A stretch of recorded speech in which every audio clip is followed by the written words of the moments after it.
नमस्कार। आज फिर उपस्थित हुआ हूं एक ऐसे विषय के साथ। एक सामान्य सी बात है, आज की समस्या भी ये है कि पैसा आता है पर टिकता नहीं है। कहाँ जाता है कुछ नहीं पता चलता है। कुछ ऐसी रेखाएं पे आज हम बात करेंगे। अगर ये हाथ में है तो कोशिश ये करिएगा अपने पास पैसा ना रख के अपने घर परिवार, पत्नी, पिता, बच्चे, उनके नाम से एफडी करा दी या उनके अकाउंट में रखिए। या फिर ऐसे भी समझ सकते हैं कि कुछ पैसा इकट्ठा हुआ तो कहीं ना कहीं उसको जो है कहीं इन्वेस्टमेंट कर दिया। कोई प्रॉपर्टी खरीद ली, कोई एफडी लगा दी, बेटी के नाम फिक्स कर दिया, पत्नी के नाम से फिक्स कर दिया, किसी के भी नाम से। देखिए, मुख्य रूप से अगर कहा जाए कर्ज, मुख्य रूप से अगर कहा जाए धन ना रुकना, मंगल और राहु अगर पीड़ित होंगे या फिर शनि अगर पीड़ित होंगे या कुपित होंगे तो कितना भी पैसा आए, चाहे वो 10 लाख हो, चाहे 1 लाख हो या 10,000 हो, वो कहीं ना कहीं कहां जाएगा कुछ पता नहीं चलेगा। शुक्र अगर कुपित होगा, पीड़ित होगा तो दवाइयों पे पैसा निकल जाएगा, पत्नी के स्वास्थ्य के ऊपर धन का व्यय होगा। बली मंगल अगर कहा जाए, अच्छा मंगल अगर कहा जाए, इन्वेस्टमेंट अच्छे कराता है। मंगल दोष अगर कहें, अगर आपकी जन्म कुंडली या हाथ में मंगल दोष है, किस तरीके से मंगल दोष देखा जाता है, मैंने पीछे भेजा है वीडियो। कहीं ना कहीं स्त्री के ऊपर, जो भी महिला है घर की, उसके ऊपर धन का व्यय होगा। प्रबल पितृदोष भी कहीं ना कहीं परिवार की तरक्की नहीं करने देता और धन तो रुकने देता ही नहीं है। बुध और केतु अगर कहा जाए 21-22 साल की अगर ये संबंध बनाए, युति करें जन्म कुंडली में, तो कहीं ना कहीं 21-22 साल से व्यक्ति धीरे धीरे जो है धन कमाना स्टार्ट कर देता, अगर शुभ अवस्था में है तो।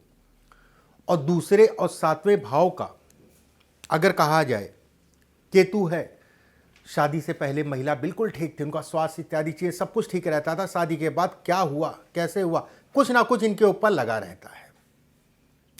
चलिए, हस्तरेखा में किस तरीके से देखा जाए कि कहीं ना कहीं धन रुकेगा नहीं रुकेगा, पहले से आप सतर्क रहिएगा। अगर आपके हाथ में भाग्य रेखा और सूर्य रेखा नहीं है, मतलब ये रेखा और ये रेखा अगर नहीं है, सूर्य रेखा, भाग्य रेखा, तो भी ये कहा जाएगा व्यक्ति कितना भी धन कमा ले रुकेगा नहीं। धन आने में दिक्कत, उसके बाद जो आ रहा है रुकने में दिक्कत।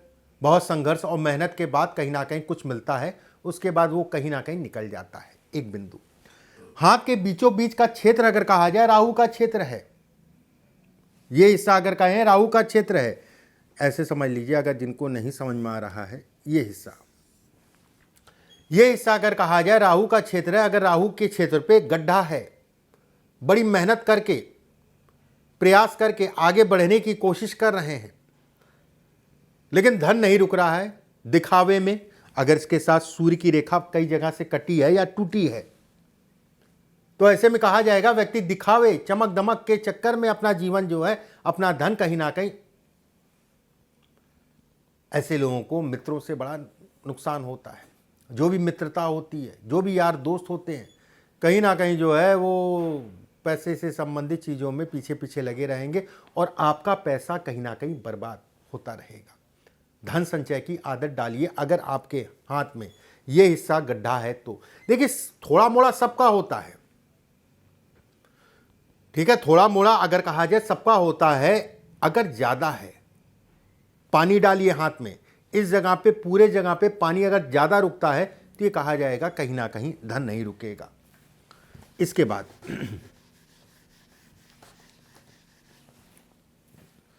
ये भाग्य रेखा है, इसे हम लोग कहते हैं भाग्य रेखा।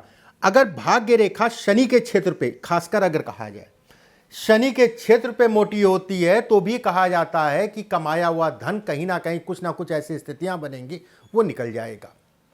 ये भी पैसा रुकने नहीं देता। कारण कुछ भी हो सकता है, गलत निर्णय हो गए, गलत लोगों का साथ हो गया, वो निकलता जाएगा, निकलता जाएगा। अंगूठा अगर आपका छोटा है, अंगूठा छोटा है और गुरु और शनि की उंगली के बीच में गैप आ रहा है, जब ऐसे करेंगे तो गैप दिखाई दे आपको। उसके साथ में अगर अंगूठा छोटा है तो भी सावधान रहिए, धन रुकने में बड़ी दिक्कत आएगी।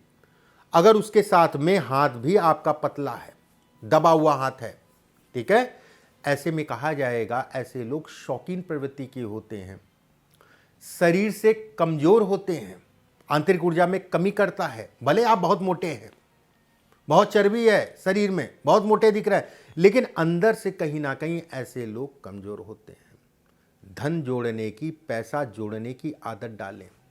28 साल की आयु, 38 साल की आयु, 42 साल की आयु, 54 साल की आयु में विशेष सावधानी रखें। गलत निर्णयों के कारण इस आयु के आसपास के साल, मतलब 28 साल, 38 साल, 42 साल, 54 साल, 28 से एक साल आगे एक साल पीछे भी देख सकते हैं आप, 38 से एक साल आगे एक साल पीछे भी सावधान रह सकते हैं, 42 से एक साल आगे एक साल पीछे भी सावधान रह सकते हैं, 54 से एक साल आगे एक साल पीछे भी सावधान रह सकते हैं। इस पीरियड में कोई भी निवेश इत्यादि चीज़ों में सावधानी बरतें। ये हृदय रेखा है, आप सभी जानते होंगे, जिनको नहीं पता उनको मैं बता दूं। इसको हम लोग कहते हैं हृदय रेखा, सबसे ऊपर वाली जो रेखा होती है। हृदय रेखा के अंत में क्रॉस का निशान बने, ना चाहते हुए भी कहीं ना कहीं धन नहीं रुकेगा। कुछ ना कुछ ऐसी स्थितियां बनेंगी, कुछ ना कुछ ऐसी चीजें उत्पन्न होंगी कि धन निकलता जाएगा आंखों के सामने से। धन कमाने के लिए भी संघर्ष, और धन आ रहा है उसको निकलते हुए देख के भी संघर्ष। कहीं ना कहीं इस संघर्ष को दिखाता है धन से संबंधित चीज़ों में। ऐसे लोगों को भी कोशिश ये करें कि अपने पास पैसा ना रख के घर परिवार या कोई इन्वेस्टमेंट कर दें। इन्वेस्टमेंट मतलब ये नहीं कि शेयर मार्केट, इन्वेस्टमेंट का मतलब ये हो गया कि कोई एफडी करा दी बच्चों के नाम से, अपने नाम से, किसी के भी नाम से। ये संचय है, इसे हम लोग कहते हैं धन से संबंधित चीज़ों में संचय। ये आपकी मणिबंध है। मणिबंध ये भाग्य रेखा है। मणिबंध से एक दो रेखाएं ऊपर की तरफ जाएं, अच्छा है, खराब नहीं है ये। हाँ, ये जरूर है कि घर के इर्द गिर्द भाग्योदय नहीं होगा, घर से दूर जाना ही पड़ेगा, ये तय है। अगर इनको कोई रेखा काट रही है तो भी ये कहा जाएगा कि धन व्यक्ति को धोखे के कारण व्यक्ति का नुकसान होगा, किसी ऐसे व्यक्ति के कारण, या जल्दबाजी, या कुछ ना कुछ ऐसी स्थितियां बनेंगी जो धोखा जिसे कहा जाएगा लगा, और कहीं ना कहीं नुकसान, चाहे वो साझेदारी में काम हो, चाहे वो कर्ज से संबंधित चीज हो, ये नुकसान को भी दिखाता है। अभी मैंने हृदय रेखा के बारे में आपको बताया था। ये अगर हृदय रेखा टूट रही है या फिर इसके ऊपर यौनुमा आकृति बन रही है तो भी स्वास्थ्य के ऊपर, धन से संबंधित चीजों में धन का व्यय, बीमारी, परिवार में बीमारियां से संबंधित चीजों में धन का व्यय, समय के अनुसार अगर कहा जाए, दशाओं के अनुरूप अगर कहा जाए, ऐसे लोगों को भी बहुत सावधान होकर ही चलना चाहिए। यह जीवन रेखा है, ठीक है। जीवन रेखा से एक रेखा सूर्य की तरफ जाए, मैंने कई बार बताया है, आज भी बता दें, और बहुत अच्छा है। ये मस्तिष्क रेखा है। मस्तिष्क रेखा के अंत में क्रॉसनुमा आकृति बने। गुरु की उंगली अगर कहा जाए मोटी है, उंगलियां ऐसे समझ लीजिए, उंगलियां मोटी हैं और वर्गाकार हैं, मतलब ऊपर से नुकीली नहीं है, चकोर है, चकोर इस टाइप से है, तो भी ये कहा जाएगा इसके कारण व्यक्ति धन कमाएगा। इसके कारण अगर कहा जाए कहीं ना कहीं मानसिक रूप से कुछ गलत निर्णय लेगा, उसके कारण अगर कहा जाए धन का व्यय, नुकसान होगा। जीवन में 2 से 3 बार जो है जमीन पे गिरते हैं, ये अच्छी है रेखा। अगर ये रेखा टूटी फूटी नहीं है तो खड़ा होने का मौका मिल जाएगा, अगर ये रेखा नहीं है तो खड़ा होने में भी बड़ा समय लग जाएगा। उन लोगों को ज्यादा ध्यान रखना चाहिए जिनकी मोटी उंगलियां हैं, उसके बाद ये स्थिति है, उंगलियां मोटी हैं उसके बाद ये स्थिति है, ऐसे लोगों को विशेष सावधानी रखनी चाहिए। ये भाग्य रेखा, भाग्य रेखा है। भाग्य रेखा अगर आपकी टूट रही है, देखिएगा धन नहीं रुकेगा।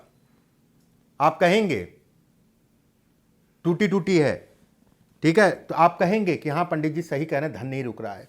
उसके साथ में अगर राहु के क्षेत्र पे गड्ढा है, ऐसे में कहा जाएगा गलत निर्णयों में धन का नुकसान। उसके साथ में सूर्य पे ऊपर नीचे से मछली नुमा आकृति है, ऐसे में कहा जाएगा कि यार दोस्त भी साथ नहीं दे रहे, घर परिवार भी साथ नहीं दे रहा है, आता है चला जाता है या फिर आ नहीं रहा है।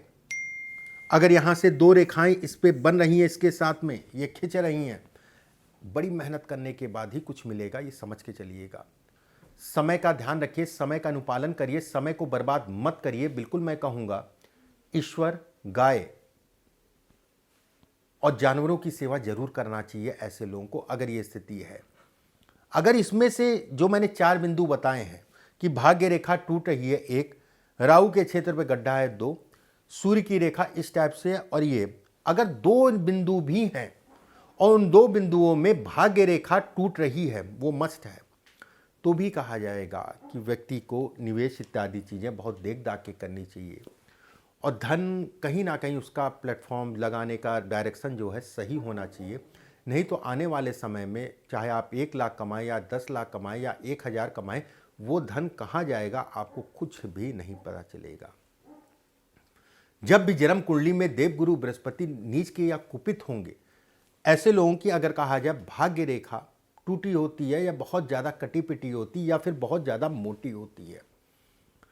अगले वीडियो में फिर आप सभी से मुलाकात होगी। ईश्वर आप सभी को स्वस्थ रखे, सुरक्षित रखे। अभी के लिए बस इतना ही। नमस्कार।